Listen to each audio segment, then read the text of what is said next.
Komisioni i posaçëm për reformën zgjedhore ka nisur punën këtë të martë në rendin e ditës për caktimin e numrit të ekspertëve teknik që do të asistojnë komisionin si dhe miratimi i kërkesave për mbështetje teknike.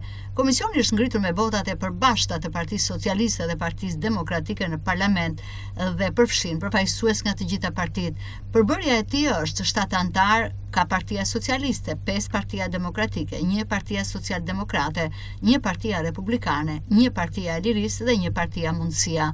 Lëvizja Bashkë dhe Shqipëria Bëhet mund të marrin pjesë në diskutime, por pa të drejtë vote.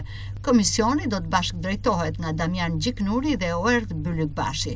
Reforma zgjedhore ka qenë prej kohësh një kërkesë e vazhdueshme ndërkombëtarëve. Ajo është theksuar si domosdoshmëri si në raportin final të OSBE-Odirit për zgjedhjet parlamentare të 11 majit, ashtu dhe në progres raportin e Bashkimit Evropian për Shqipërinë.